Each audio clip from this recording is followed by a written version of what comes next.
मुझे लगता है कि तुम ये सुनने के इतने आदी हो गए होगे कि शक्कर तुम्हारे शरीर का ईंधन है ना? और कि बिना ग्लूकोज के तुम्हारा दिमाग बंद हो जाता है। तो देखो, ध्यान से सुनो जो मैं कहने जा रहा हूं, क्योंकि असल में तुम्हें सिर्फ आधी कहानी ही बताई गई है और जो आधा हिस्सा बचा है वही असल में सबसे अहम है। यही वो हिस्सा है जो तुम्हें थकान से मार रहा है और भी समस्याएं पैदा कर रहा है। शक्कर ईंधन नहीं है। असल में शक्कर तुम्हारी कोशिकाओं पर ठीक वैसे ही असर करती है जैसे किसी बैटरी में तेजाब करता है। अगर तुम हद से ज्यादा ले लो तो ये उन्हें जला देती है। तो ठीक है, अगर कभी तुम्हें ऐसा महसूस हुआ है कि खाना खाने के 1 घंटे बाद तुम्हारा दिमाग शहद जैसा भारी हो जाता है, या अगर तुम्हें लगता है कि चाहे जितना भी पानी पी लो, तुम्हारी त्वचा फिर भी सूखी रहती है और तुम्हारी आंखें थकी हुई हैं, तो इसका मतलब यह नहीं है कि तुम्हारे शरीर में ऊर्जा की कमी है। असल में तुम्हारी आंतरिक बैटरी पिघल रही है। वास्तव में इस वीडियो में हम बायोफिजिक्स के बारे में बात करेंगे, जो बहुत मुमकिन है कि तुम्हारे डॉक्टर ने कभी तुम्हें नहीं समझाई होगी। और हम देखेंगे कि कैसे शक्कर तुम्हारी जिंदगी के क्रिस्टल को घोल देती है। और सबसे बढ़कर सबसे महत्वपूर्ण बात, हम यह जानेंगे कि उस क्रिस्टल यानी तुम्हारे आंतरिक माध्यम को फिर से चमकाने के लिए उस पर हाईटेक सुरक्षा कवच कैसे लगाया जाए, बिना इस डर के कि तुम्हारे फ्यूज उड़ जाएं। तो आइए, आज हम विस्तार से देखते हैं कोशिकाओं के इस अद्भुत सुरक्षा कवच की इंजीनियरिंग को। पिछली वीडियो में मैंने तुम्हें 6 खाद्य परिवारों का मैन्युअल दिया था। तुमने सीखा कि कैसे अजवाइन से दलदल को साफ करना है, चिया से दरारों को सील करना है और अनार से मेटाबॉलिक पानी बनाना है, और भी कई तरह के फल या सब्जियों के साथ। और इसके साथ, जैसा कि मैंने कहा था, तुम्हारे पास मूल रूप से उच्च गुणवत्ता का सॉफ्टवेयर है। लेकिन अब इंजीनियरिंग की समस्या सामने आती है। दुनिया का सबसे अच्छा ऑपरेटिंग सिस्टम होने का कोई फायदा नहीं अगर तुम ये होने दोगे कि कोई घोलक हार्डवेयर में घुस जाए और उसे बदल दे सूप में। शक्कर को समझने के लिए पहले हमें यह समझना होगा कि हम हैं क्या। और इसके लिए शुरुआत करने के लिए सबसे अच्छा है यह जानना कि हम क्या नहीं हैं। और हम रासायनिक प्रतिक्रियाओं की थैलियां नहीं हैं। इसे समझना बहुत जरूरी है। हम तरल क्रिस्टल हैं। और इंजीनियरिंग में एक तरल क्रिस्टल मूल रूप से पदार्थ की एक ऐसी अवस्था है जिसमें ठोस की व्यवस्था और तरल की प्रवाहशीलता दोनों होती है। और यही ठीक वही है जो तुम्हारी कोशिकाओं के अंदर संरचित जल H3O2 है। यह कोई ढीला पानी नहीं है, बल्कि यह हाइड्रोजन बॉन्ड्स द्वारा पूरी तरह से संगठित एक जाल है। ये जाल तुम्हारी फाइबर ऑप्टिक है और यही वह है जो एक विद्युत संकेत को तुम्हारी आंख से तुम्हारे दिमाग तक मिलीसेकंड्स में पहुंचने देती है। अगर पानी व्यवस्थित है तो संकेत उड़ता है, और अगर पानी अव्यवस्थित है तो संकेत बस खो जाता है। तो ठीक है, यहीं पर शक्कर की भूमिका आती है। और यहीं पर अधिकांश पोषण विशेषज्ञ केवल सतह पर ही रुक जाते हैं। देखो, बायोफिजिक्स में हम पदार्थों को 2 वर्गों में बांटते हैं। एक तरफ होते हैं कॉस्मोट्रॉप्स या व्यवस्था बनाने वाले, और दूसरी तरफ होते हैं क्याउट्रॉप्स या अराजकता पैदा करने वाले। ग्लूकोज अणु में एक भौतिक विशेषता होती है जो इसे घातक बना देती है। ये हाइड्रोक्सिल समूहों से भरी होती है और ये समूह असली वैक्यूम क्लीनर की तरह होते हैं हाइड्रोजन के। और क्या होता है जब शक्कर तुम्हारे खून और कोशिकाओं में भर जाती है? तो होता यह है कि ग्लूकोज, जिसे पानी के प्रति तुम्हारी प्रोटीन या डीएनए से कहीं ज्यादा आकर्षण होता है, अव्यवस्था पैदा कर देती है। और इसका मतलब क्या है? इसका मतलब है कि शक्कर हाइड्रोजन ब्रिज को चुराना शुरू कर देती है, जो तुम्हारे पानी को क्रिस्टल के रूप में संरचित रखती थी। क्योंकि इसे एक उदाहरण से समझो, यह कुछ वैसा ही है जैसा सर्दियों में होता है, जब सड़कों पर बर्फ होती है और हम बर्फ हटाने के लिए नमक डालते हैं। नमक बर्फ को गर्म नहीं करता, नमक असल में करता यह है कि वह बर्फ की क्रिस्टलीय संरचना को भौतिक रूप से तोड़ देता है और उसे कुछ तापमानों पर तरल पानी में बदलने के लिए मजबूर कर देता है, ऐसे तापमानों पर भी जिन पर उसे ठोस ही रहना चाहिए था। तो ठीक यही काम चीनी आपके शरीर के इस विशेष संरचित पानी के साथ करती है और इसे पूरी तरह प्रभावित करती है। चीनी तुम्हारी कोशिकाओं के लिए एक बहुत ही महत्वपूर्ण ईंधन है,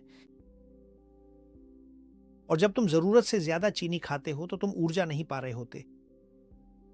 असल में तुम एक ऐसा प्रक्रिया शुरू कर रहे होते हो जो तुम्हारे आधारभूत ढांचे को पिघला देता है, और यह जितना सुनने में कठोर लगता है उतना ही है। वह चीनी आपके शरीर के एक्सक्लूजन जोन के भीतर मौजूद लिक्विड क्रिस्टल की संरचना को और उसके जैसे अन्य तत्वों को बस ढा देती है। आपका व्यवस्थित जल ये फिर से अव्यवस्थित H2O बन जाता है, और ठीक उसी क्षण आपकी विद्युत चालकता गायब हो जाता है। देखिए, ऊष्मागतिकी का दूसरा नियम हमें बताता है कि ब्रह्मांड अव्यवस्था की ओर प्रवृत्त होता है, जिसे एंट्रोपी कहा जाता है, और जीवित रहना अनिवार्य रूप से एंट्रोपी के विरुद्ध लड़ना है, और स्वस्थ रहना आणविक व्यवस्था को बनाए रखना है। पता चला है कि चीनी आपके शरीर में भारी मात्रा में एंट्रोपी का संचार करती है। हाइड्रोजन बांड को तोड़कर चीनी पानी के अणुओं की यादृच्छिक गति को बढ़ा देती है, और आपको पता भी नहीं चलता। आपके साथ यह होता है कि आप उच्च गति संचार प्रणाली से आणविक श्वेत शोर में बदल जाते हैं, और यही कारण है कि आप थका हुआ महसूस करते हैं। यह केवल शुगर क्रैश के कारण नहीं है, हालांकि वह भी एक कारण है।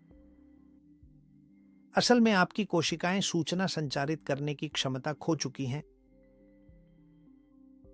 हार्डवेयर गीला और अव्यवस्थित हो जाता है, और आपका मस्तिष्क एक पोखर के माध्यम से सोचने की कोशिश करता है, गंदे पानी से, न कि तरल क्वार्ट्ज क्रिस्टल से। जैसा कि आप कल्पना कर सकते हैं, अगर आप इस पिघलने की प्रक्रिया को नहीं रोकते तो नाशपाती में मौजूद सारा बोरॉन या मैच टी से मिलने वाले इलेक्ट्रॉनों का कोई फायदा नहीं होगा, क्योंकि आप बस एक बैटरी को चार्ज करने की कोशिश कर रहे होंगे जिसके आंतरिक खंड बस घुल चुके हैं। और यह समझने के लिए कि चीनी इतनी हानिकारक क्यों है, आपको सामग्री इंजीनियरिंग की एक अवधारणा को समझना होगा जिसे सहकारिता कहा जाता है। संरचित जल H3O2 में हाइड्रोजन बंध अलग थलग कड़ियां नहीं होते, वे एक समूह की तरह होते हैं, और जब एक बंध बनता है तो वह अपने पास वाले बंध को मजबूत करता है, और यही एक क्लस्टर की जाल बनाता है जो एक इकाई की तरह काम करती है। और यही वह चीज है जो आपकी कोशिकाओं के पानी को स्मृति और सामंजस्य प्रदान करती है। हालांकि देखो, ग्लूकोज अणु एक फेज डिस्टर्बर है, और इसमें इतने सारे हाइड्रोक्सिल समूह होने के कारण चीनी जो करती है वह मूल रूप से पानी का रूप धारण कर लेती है, लेकिन एक समस्या के साथ, उसे समूह में गाना नहीं आता। वह तुम्हारा नुकसान कर रही है, क्योंकि चीनी पानी के अणुओं को अपनी ओर आकर्षित करती है, और वह जो बनाती है उसे हम सॉल्वेशन स्फीयर कहते हैं। और तुम पूछोगे इसका परिणाम क्या है, तो यह समझना वास्तव में बहुत ही सरल और आसान है कि चीनी के प्रत्येक व्यक्तिगत अणु के चारों ओर पानी पूरी तरह से सहयोगी रहना छोड़ देता है, और वह पूरी तरह से स्वार्थी व्यवहार करने लगता है। चीनी हाइड्रोजन की ध्यान को अपने कब्जे में ले लेती है, और वह डोमिनो इफेक्ट को तोड़ देती है जो तुम्हारे जेल को बनाए रखता था, साइटोप्लाज्मा OH3O2। इंजीनियरिंग की भाषा में कहें तो तुम एक एकीकृत क्रिस्टलीय संरचना से अलग अलग कणों के सस्पेंशन में बदल रहे हो, और जब ऐसा होता है तो तुम अपनी अखंडता खो देते हो, द्रव की संरचनात्मक अखंडता। और यहीं हम उस गहराई में प्रवेश करते हैं जो एक सामान्य विज्ञान प्रसारक और एक मुख्य इंजीनियर के बीच अंतर करती है। आइए विश्लेषण करें कि तुम्हारे शरीर में ऊर्जा कैसे चलती है और इसे समझना बहुत जरूरी है। यह प्रसरण डिफ्यूजन के जरिए धीरे धीरे नहीं चलती, बल्कि यह उस प्रक्रिया से चलती है जिसे ग्रोथस तंत्र कहा जाता है। एक पूरी तरह से संरचित पानी में H धनात्मक प्रोटॉन तैरते नहीं हैं। जो वे करते हैं वह यह है कि वे कूदते हैं। यह एक क्वांटम टनलिंग प्रभाव है जिसमें एक प्रोटॉन हाइड्रोजन नेटवर्क के एक छोर से प्रवेश करता है और लगभग तुरंत ही दूसरा प्रोटॉन दूसरे छोर से बाहर निकलता है। ताकि तुम इसे एक आसान उदाहरण से समझ सको, ये कुछ ऐसा है जैसे लोगों की एक कतार जो एक दूसरे को पानी की बाल्टी पास कर रही है। बाल्टी को पूरी दूरी तय करने की जरूरत नहीं है, वह बस एक हाथ से दूसरे हाथ में जाती है। तो फिर उस सुरंग में चीनी क्या करती है? चीनी तांबे के तार के बीच में एक इंसुलेटर की तरह काम करती है। वह तोड़ देती है हाइड्रोजन पुलों के नेटवर्क को और अपनी खुद की सॉल्वेशन स्फीयर बनाती है। यानी चीनी दीवारें बनाती है जो प्रोटॉनों के कूदने को रोकती हैं। और इसी वजह से इसका सीधा नतीजा यह निकल कर आता है कि तुम्हारी जो प्रोटॉनिक कंडक्टिविटी है वह अचानक से बहुत ही तेजी के साथ सीधा नीचे गिर जाती है। और इसी वजह से जब तुम्हारे ग्लूकोज के स्तर बढ़ जाते हैं तो तुम्हारा सोचने का तरीका धीमा हो जाता है। यह केवल आपकी अपनी आंतरिक इच्छा शक्ति का मामला नहीं है। असल में बात यह है कि आपने अनजाने में ही अपने मस्तिष्क के न्यूरोनल सर्किट्स की विद्युत प्रतिरोधक क्षमता यानी इम्पीडेंस को काफी बढ़ा दिया है। तुम असल में 5G सिग्नल को एक ऐसे पुराने केबल के जरिए भेजने की कोशिश कर रहे हो जिसे अभी हाल ही में चीनी लोगों ने बस पूरी तरह से बदल दिया है, प्लास्टिक में। अगर हम डॉक्टर जेराल्ड पोलाक को याद करें तो एक्सक्लूजन जॉन ईजीड एक बैटरी है जो इंफ्रारेड लाइट से चार्ज होती है। लेकिन उस बैटरी के काम करने के लिए पानी को एक घनी षटकोणीय संरचना में होना चाहिए और चीनी, जैसा कि मैंने कहा, एक एजेंट है अव्यवस्था का, यानी जिसे हम एंट्रोपी कहते हैं। उसकी मौजूदगी दरअसल तरल पानी हाइड्रोजन और ऑक्सीजन से बना H2O की मात्रा को काफी हद तक बढ़ा देती है और षटकोणीय पानी H3O2 की कुल मात्रा को पूरी तरह से घटा देती है। और जब एक्सक्लूजन जोन कम हो जाता है तो होता यह है कि चार्ज को अलग करने के लिए कम जगह बचती है और इसका मतलब है कि कम इजेड कम चार्ज। और भले ही यह विरोधाभासी लगे, जब लिक्विड क्रिस्टल टूटता है तो माध्यम और भी अधिक चिपचिपा और गाढ़ा हो जाता है। ये कुछ ऐसा ही है जैसे शराबत का सिद्धांत तुम्हारे खून और इंटरस्टिशियल द्रव पर लागू हो। साधारण शब्दों में कहें तो चिपचिपाहट बढ़ जाती है और तुम फाइबर ऑप्टिक, ये बस एक शीरे के दलदल में बदल गया है। जैसा कि तुम कल्पना कर सकते हो, उस दलदल के बीच से एक सिग्नल को ले जाने में कितनी ऊर्जा खर्च होती है। यही वजह है कि मिठाई या रिफाइंड कार्बोहाइड्रेट से भरपूर भोजन के बाद तुम पूरी तरह थक जाते हो। ताकि तुम्हारा गिरजाघर सही चले, तुम्हारी 30 ट्रिलियन कोशिकाओं में से हर एक को एक कंडेंसर की तरह काम करना चाहिए। और इलेक्ट्रिकल इंजीनियरिंग में, जैसा कि तुम अच्छी तरह जानते हो, एक कंडेंसर मूल रूप से एक ऐसा उपकरण है जो ऊर्जा को संग्रहित करता है, सकारात्मक और नकारात्मक चार्ज को एक इंसुलेटिंग सामग्री के माध्यम से अलग करता है। तुम्हारे शरीर में वह कंडेंसर सेल की झिल्ली है और वह सामग्री जो चार्ज को बनाए रखती है वह है संरचित पानी यानी H3O2। जब तुम स्वस्थ होते हो तो तुम्हारी कोशिका के अंदर की चार्ज बाहर की तुलना में बहुत अधिक नकारात्मक होती है, लेकिन यह अंतर, धन्यवाद, इसे ही हम विश्रामावस्था झिल्ली विभव, रेस्टिंग मेम्ब्रेन पोटेंशियल कहते हैं। एक एलीट एथलीट या ऊर्जावान व्यक्ति सामान्यतः -70 मिलीवोल्ट या यहां तक कि -90 मिलीवोल्ट के बीच काम करता है। और वह वोल्टेज जीवन का उपउत्पाद नहीं है, वही वोल्टेज ही जीवन है। जैसा कि हमने पहले के वीडियो में भी चर्चा की है, वही दबाव है। ये विद्युत शक्ति आवश्यक है ताकि पोषक तत्व अंदर आ सकें, अपशिष्ट बाहर जा सकें और आपका डीएनए सही ढंग से अभिव्यक्त हो सके। तो चलिए देखते हैं कि इसी मोड पर आकर एक बार फिर से चीनी का ये सबोटाज हमारे लिए काफी महत्वपूर्ण और जरूरी हो जाता है। किसी संधारित्र कंडेंसर को चार्ज रखने के लिए उसे एक ऐसे इंसुलेटर की आवश्यकता होती है जिसमें एक विशिष्ट परमिटिविटी हो, विशिष्ट डाइलेक्ट्रिक। संरचित जल स्ट्रक्चर्ड वाटर में पहले से ही बहुत अधिक परमिटिविटी होती है। यह विद्युत क्षेत्र के लिए एक आदर्श आधार है। और यहां मुझे माफ करना, क्योंकि मुझे कुछ क्षण रुककर 2-3 अवधारणाएं समझानी होंगी। इलेक्ट्रिकल इंजीनियरिंग में किसी संधारित्र कंडेंसर की शक्ति केवल उसकी प्लेटों के आकार पर निर्भर नहीं करती, बल्कि उसमें मौजूद सामग्री की गुणवत्ता पर भी निर्भर करती है। उनके बीच में वह सामग्री मूल रूप से डाइलेक्ट्रिक कहलाती है। और ताकि आप समझ सकें, डाइलेक्ट्रिक विद्युत क्षेत्र का सहारा सपोर्ट करने वाला होता है।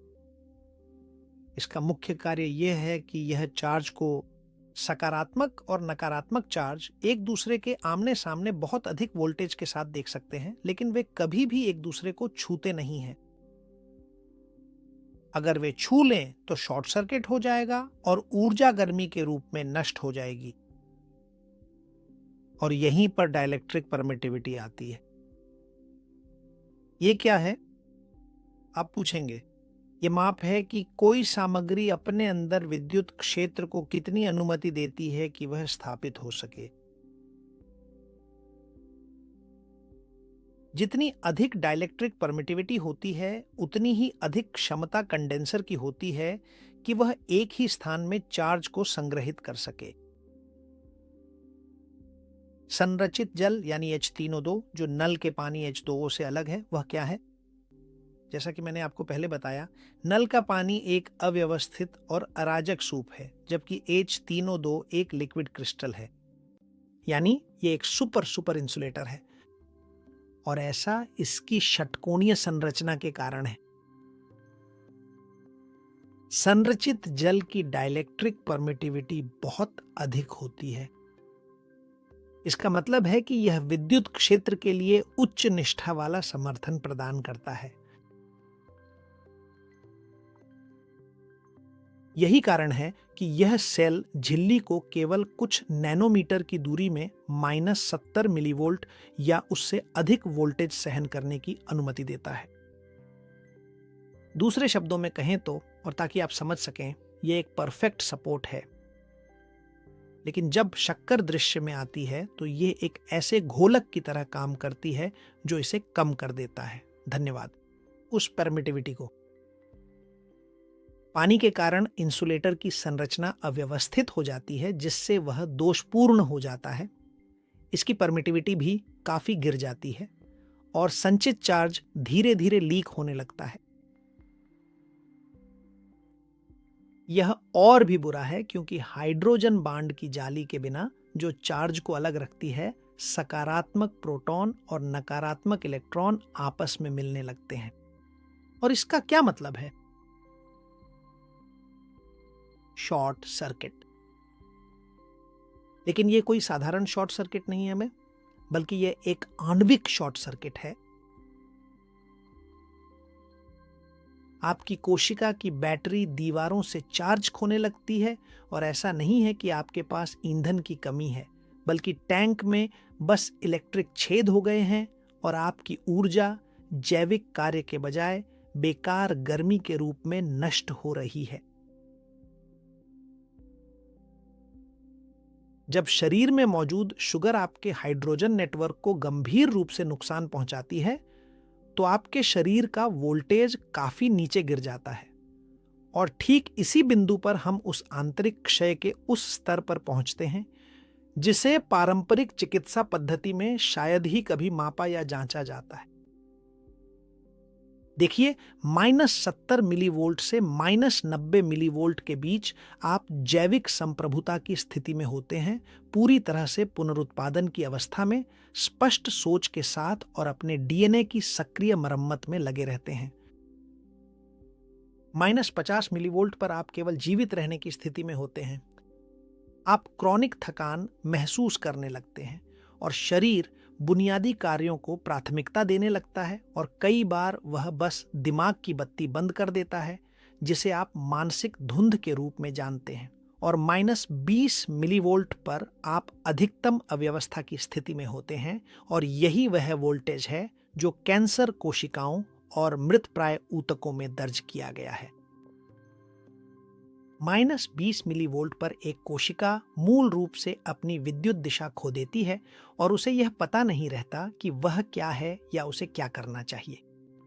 यह एक ऐसी कोशिका की तरह है जो जैव विद्युत भूलने की बीमारी में चली गई हो और इस विद्युत नर्क में गिरावट का मुख्य दोषी लगातार ग्लूकोज का सेवन है, बिना किसी सुरक्षा कवच के जो इसे बनाए रखे, जिससे आपकी बैटरियां हमेशा डिस्चार्ज की स्थिति में रहती हैं। देखिए, वोल्टेज बनाए रखने के लिए कोशिका के पास एक मोटर होती है, सोडियम पोटेशियम पंप, और यह मोटर आपकी कुल एटीपी ऊर्जा का 25% खर्च करती है और इसका मुख्य कार्य सोडियम को बाहर निकालना और पोटेशियम को अंदर लाना है ताकि यह ग्रेडियंट बना रहे। और यहां चीनी क्या करती है? चीनी न केवल पानी के क्रिस्टल को तोड़ती है, बल्कि यह माइटोकॉन्ड्रिया में एटीपी के उत्पादन को भी रोकती है, क्योंकि यह अत्यधिक फ्री रेडिकल्स उत्पन्न करती है। ये वही है जिसे हम विषैला धुआं कहते हैं, जिसके बारे में मैंने आपको पिछले वीडियो में बताया था। और यह बहुत आसान है, बिना एटीपी ऊर्जा के पंप की मोटर रुक जाती है। इस पंपिंग मोटर के बिना सोडियम कोशिका के अंदर जमा होने लगता है और जब अंदर सोडियम मौजूद होता है तो वोल्टेज और भी तेजी से नीचे गिरने लगता है। इंजीनियरिंग में इस तरह की जटिल स्थिति को ही कैस्केड फेल्योर कहते हैं। चीनी एटीपी विद्युत आपूर्ति को काट देती है और साथ ही H3O2 वायरिंग को भी नष्ट कर देती है। अगर आप खुद को ऐसी स्थिति में पाते हैं तो मूल रूप से आप वही कर रहे हैं जैसे पिघले हुए तारों और बिना पेट्रोल के एक मोटर को स्टार्ट करने की कोशिश करना। इसकी सबसे गंभीर और साथ ही सबसे स्पष्ट परिणामों में से एक मस्तिष्क में दिखाई देता है। मस्तिष्क वह अंग है जिसकी विद्युत मांग सबसे अधिक होती है और आपके विचार वोल्टेज के पैटर्न होते हैं। जब चीनी आपकी न्यूरॉन्स के लिक्विड क्रिस्टल को पिघला देती है तो सिग्नल अब उस प्रोटॉन टनल से नहीं गुजरता, जैसा कि मैंने पहले समझाया था। सिग्नल बस बिखर जाता है। कल्पना कीजिए कि आप एक सिम्फनी को उस रेडियो पर सुनने की कोशिश कर रहे हैं जिसमें भारी इंटरफेरेंस है। सिम्फनी वहां है लेकिन आप केवल स्टैटिक ही सुनते हैं और वही स्टैटिक वही है जिसे आप सुस्ती के रूप में महसूस करते हैं। आपका दिमाग एक जबरदस्त मात्रा में ऊर्जा खर्च कर रहा है क्योंकि वह उस सिग्नल को साफ करने की कोशिश कर रहा है जिसे चीनी शारीरिक रूप से गंदा कर रही है। चीनी आपका संज्ञानात्मक बैंडविड्थ चुरा लेती है और ताकि आपकी कैथेड्रल में पानी न भर जाए। धन्यवाद।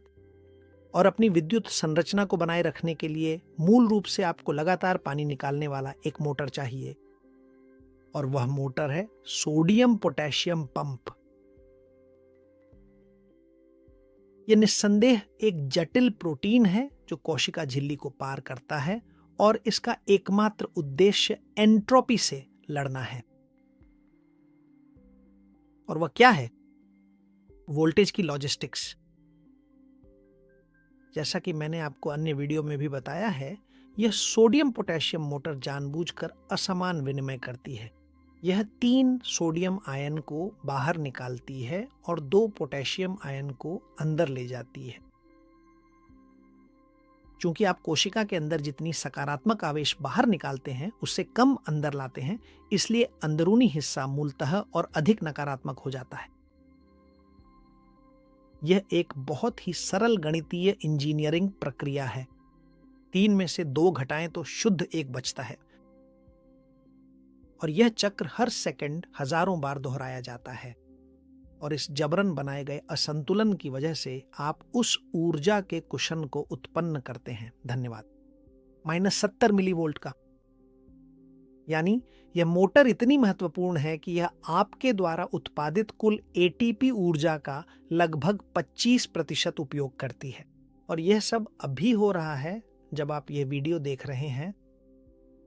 और देखिए, अगर आप एक न्यूरॉन हैं तो यह खर्च बढ़कर 70% तक पहुंच जाता है। सोचिए, ये कितना महत्वपूर्ण है कि आपका शरीर कई बार अन्य प्रणालियों को बंद करना पसंद करता है बजाय इसके कि इस मोटर को रुकने दे, क्योंकि अगर यह पंप रुक जाता है तो कोशिका अपने बाहरी वातावरण के बराबर हो जाती है, अपनी पहचान खो देती है और मर जाती है। और यहीं पर चीनी वजन की समस्या से आगे बढ़ जाती है। ये एक असली यांत्रिक तोड़फोड़ बन जाती है। ताकि आप इसे बेहतर समझ सकें, चीनी सोडियम पोटेशियम पंप पर ऊर्जा के 3 मोर्चों से हमला करती है। पहला है ग्लाइकेशन या यांत्रिक कैरामेलाइजेशन। रक्त में ग्लूकोज की अधिकता पंप की प्रोटीन के साथ एक प्रक्रिया में प्रतिक्रिया करती है जिसे ग्लाइकेशन कहा जाता है। सोचिए कि यह ऐसा है जैसे अगर आप किसी सटीक मोटर के अंदर तरल कैरामेल डाल दें तो आपको क्या लगता है क्या होगा? उसकी पुर्जे चिपकने लगेंगे। यही ठीक वही है जो ग्लूकोज की अधिकता के साथ होता है। पंप अपनी लचीलापन खो देता है और अब आयनों का आदान प्रदान करने के लिए घूम नहीं सकता। मोटर केवल आणविक घर्षण के कारण धीमा हो जाता है। दूसरा पहलू जिस पर यह हमला करता है वह है मैग्नीशियम का बंधक बनना। असल में सोडियम पोटेशियम पंप केवल एक प्रोटीन नहीं है, यह एक एंजाइम है जिसे एक विशेष स्टार्ट की आवश्यकता होती है और वह स्टार्ट मैग्नीशियम द्वारा होता है। मैग्नीशियम के बिना यह चालू नहीं होता और एटीपी बस अपनी ऊर्जा छोड़ ही नहीं सकता ताकि पंप को चला सके। असल में शुगर का मेटाबॉलिज्म मैग्नीशियम की भारी मात्रा में खपत करता है। हर ग्लूकोज अणु को प्रोसेस करने पर आप अपनी मैग्नीशियम की जमा पूंजी जला देते हैं। सीधे शब्दों में कहें तो जब आप ग्लूकोज का सेवन करते हैं तो आप खुद ही अपने शरीर में तोड़फोड़ को बढ़ावा दे रहे होते हैं। और इसका नतीजा क्या है कि आप अपने ही इंजन को बिना स्पार्क प्लग के छोड़ देते हैं। आपके पास एटीपी नामक पेट्रोल है लेकिन उसे सक्रिय करने के लिए चिंगारी नहीं है, यानी मैग्नीशियम। और फिर तीसरा पहलू है धुआं, माइटोकॉन्ड्रियल। जैसा कि मैंने पहले बताया, शुगर को प्रोसेस करना मूल रूप से एक गंदी दहन प्रक्रिया है। यह मुक्त कण उत्पन्न करता है जो सीधे उस झिल्ली के लिपिड्स पर हमला करते हैं जिसमें पंप जुड़ा होता है। और इसका परिणाम क्या होता है? बहुत सरल है। अगर इंजन का सहारा टूट जाए तो इंजन गिर जाता है, पंप अपना आधार खो देता है और प्रभावी रहना बंद कर देता है। और इसका परिणाम क्या है? तो मूल रूप से यह सोडियम को फिर से अंदर की ओर शुद्ध प्रसरण के जरिए प्रवेश करने की अनुमति देता है। जब शुगर पंप को जाम कर देती है तो सोडियम जमा हो जाता है। आपकी कोशिका के अंदर और बायोफिजिक्स में जहां सोडियम जाता है वहां पानी भी जाता है। यानी कोशिका पानी को अंदर खींचना शुरू कर देती है ताकि उस आंतरिक सोडियम को पतला कर सके और गुब्बारे की तरह फूल जाती है। एक फूली हुई कोशिका में उसके ऑर्गेनेल्स अलग अलग हो जाते हैं, उसके हाइड्रोजन ब्रिज खिंच जाते हैं और उसका वोल्टेज जमीन पर आ जाता है। और आप पूछेंगे कोशिका के ऑर्गेनेल्स क्या होते हैं? तो ये बहुत आसान है। ये मूल रूप से ऐसे हैं जैसे आपकी कोशिका के अंग हों। अगर आपके और मेरे शरीर में फेफड़े, दिल और गुर्दे हैं, तो आपकी और मेरी हर कोशिका में उसके अपने घटक होते हैं ताकि वह सारा कठिन काम कर सके। कोशिका को ऐसे सोचिए जैसे वह एक उच्च प्रेसिजन वाली फैक्ट्री हो।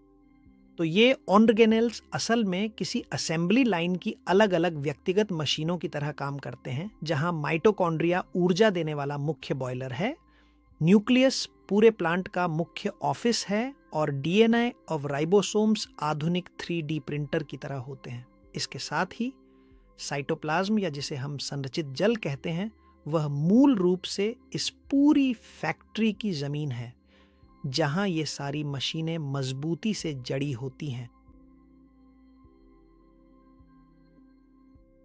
जब मैं कहता हूं कि ऑर्गेनेल्स अलग हो जाते हैं और कोशिका गुब्बारे की तरह फूल जाती है, तो ये एक लॉजिस्टिक आपदा है और ये 3 चरणों में होने वाली एक लॉजिस्टिक आपदा है। पहला कारण यह है कि संचार में बाधा आ जाती है। जब कोशिका सोडियम के कारण पानी खींचकर फूल जाती है, तो मशीनें बस एक दूसरे से दूर हो जाती हैं और इसका नतीजा ये होता है कि आंतरिक लॉजिस्टिक्स पूरी तरह से टूट जाती है। दूसरा ये है कि पुलों का खिंचाव होता है और जैसे जैसे दूरी बढ़ती है, ये बहुत आसान है, जैसे जैसे घटकों के बीच की दूरी बढ़ती है, हाइड्रोजन के पुल खींचते हैं और इतने खींचते हैं कि टूट जाते हैं। यानी अब विद्युत संकेत के पास कोई छोटा और सीधा रास्ता नहीं है, अब उसे पानी के एक महासागर से होकर गुजरना पड़ता है, जो ऊपर से अव्यवस्थित भी है। और तीसरा जो एक परिणाम है, वह है दक्षता में गिरावट आना। ये ऐसा है जैसे किसी असेंबली लाइन में कल्पना करो कि तुम्हें एक मशीन से दूसरी मशीन तक एक पेंच ले जाने के लिए 50 मीटर दौड़ना पड़े। ऊर्जा की खपत बढ़ जाती है, उत्पादन रुक जाता है और अंत में मशीनें बंद हो जाती हैं। इस बिंदु पर तुम्हारे पास एक निष्क्रिय फैक्ट्री है जो पानी में डूबी हुई है और विद्युत पतन के कगार पर है। लेकिन जरा रुकिए, देखो, बात सिर्फ यहीं पर खत्म नहीं हो जाती है। अब जो मैं तुम्हें बताने जा रहा हूं वही असल में है जो तुम्हें सच में चिंता करनी चाहिए। चीनी की यह तोड़फोड़ यहीं नहीं रुकती। तुम्हारी कोशिकाओं के अंदर, और मुझे पता है कि जो कुछ मैंने अभी बताया वह तुम्हारी जैविक संरचना के लिए किसी हॉरर फिल्म जैसा लग सकता है। हमने देखा है कि कैसे चीनी वह मूक हत्यारा पेट्रोल नहीं है, बल्कि असल में एक घोलक है जो बुनियादी रूप से सब कुछ घोल देता है। ये तुम्हारे क्रिस्टल लिक्विड को घोल देता है और तुम्हारी फाइबर ऑप्टिक को शीरे के दलदल में बदल देता है। हमने यह भी देखा है कि यह कैसे तुम्हारी कोशिकाओं में शॉर्ट सर्किट कर देता है, जिससे तुम्हारा वोल्टेज संप्रभुता के स्तर से गिरकर केवल जीवित रहने के स्तर तक आ जाता है। और हमने यह भी देखा है कि यह कैसे तुम्हारी सोडियम पोटेशियम पंप के इंजन को जाम कर देता है और तुम्हें ऊर्जा से वंचित कर देता है और कोशिकाएं गुब्बारों की तरह फूल जाती है, मानो फटने ही वाली हों। तो अब जब हम इस मुकाम पर पहुंच गए हैं, तो यह स्वाभाविक है कि तुम सोचो या मुझसे यह पूछो, मैं जोस मारिया, क्या मैं अभी भी अपनी संरचना को बचा सकता हूं या मेरे केबल्स अब पूरी तरह से जल चुके हैं? और यही मैं तुम्हारे साथ बहुत स्पष्ट होना चाहता हूं और थोड़ा तनाव कम करना चाहता हूं। देखो, तुम्हारा शरीर और मेरा शरीर सबसे अद्भुत और लचीली इंजीनियरिंग का नमूना है जो अस्तित्व में है। यह एक असली आत्म प्रोग्राम करने वाला जीव है और तुम्हें इसे इसी तरह देखना और समझना चाहिए। और मैं तुम्हें यह इसलिए नहीं बता रहा हूं कि तुम डर जाओ, बल्कि मैं ये इसलिए कर रहा हूं ताकि तुम काल्पनिक डर से लड़ना छोड़ दो और आखिरकार समझ सको कि तुम थके हुए क्यों महसूस करते हो। तुम्हारी थकान आलस्य नहीं है और न ही ये इच्छा शक्ति की कमी है, ये तो शुद्ध और सीधी भौतिकी है। और अच्छी खबर यह है कि जैसे एक इंजीनियर इंजन को साफ कर सकता है और एक केबल को फिर से कवर कर सकता है, वैसे ही तुम भी अपनी सुरक्षा को फिर से बना सकते हो। असल में तुम्हारी यह कैथेड्रल शरीर इतनी पुनर्जीवित होने की क्षमता रखती है कि अगर तुम उसे सही सामग्री दो तो यह तुम्हें हैरान कर देगी। लेकिन तुम्हें पुनर्निर्माण के लिए आवश्यक उपकरणों और संसाधनों को देने से पहले हमें चीनी द्वारा बिछाए गए इस अंतिम जाल को विस्तार से समझना होगा। क्योंकि चीनी की यह तोड़फोड़ सिर्फ कोशिका के अंदर ही नहीं रुकती, एक और ऊंचा स्तर का अराजकता है जो तुम्हारे पूरे जैविक शरीर का पानी छीन लेने का फैसला करता है। अगले वीडियो में हम कुछ ऐसा देखने वाले हैं जो तुम्हारे होश उड़ा देगा। इसे कॉस्मेटिक तानाशाही कहा जाता है। मैं तुम्हें समझाऊंगा कि ऐसा क्यों हो सकता है कि तुम बाहर से फूला हुआ, भारी और पानी जमा होने जैसा महसूस करते हो, जबकि तुम्हारी कोशिकाएं अंदर से सचमुच प्यास से मर रही होती हैं।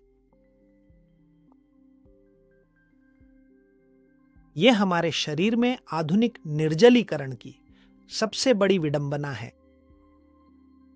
लेकिन देखो, वह नहीं होगा। अगले वीडियो की सबसे महत्वपूर्ण बात यह है कि हम अब आक्रामक रुख अपनाएंगे। मैं आपको इन महत्वपूर्ण डाइलेक्ट्रिक कवच के इस सभी जरूरी नक्शे प्रदान करूंगा। हम विस्तार से सीखेंगे कि उच्च गुणवत्ता वाली स्वस्थ वसाओं का उपयोग कैसे करें, ताकि आप अपनी झिल्लियों में एक असली और मजबूत अभेद्य बंकर बना सकें। हम ऐसा करेंगे कि अगली बार जब शक्कर अंदर आने की कोशिश करे तो उसे एक असली इंजीनियरिंग की दीवार का सामना करना पड़े जिसे वह तोड़ न सके। दूसरा भाग बिल्कुल मत छोड़ना, क्योंकि वहीं से हम उस तबाही का विश्लेषण करना छोड़ देंगे जिसे जानना और समझना जरूरी है, और सच में तुम्हारी संप्रभुता वापस पाना शुरू करेंगे। शक्कर के संदर्भ में जैविक संप्रभुता। मैं वहां तुम्हारा इंतजार करूंगा ताकि हम मिलकर उस कवच को खड़ा कर सकें। और अगर ये वीडियो तुम्हें पसंद आया है और तुम्हें लगता है कि ये दूसरों के लिए भी उपयोगी हो सकता है, तो अगर तुम इसे साझा करोगे तो तुम मेरा बहुत बड़ा उपकार करोगे, क्योंकि इस तरह तुम मुझे ज्ञान फैलाने में मदद करते हो। जैसा कि मैं हमेशा कहता हूं, आगे बढ़ो, हमेशा आगे बढ़ो। और मैं तुम्हारे कमेंट्स पढ़ूंगा।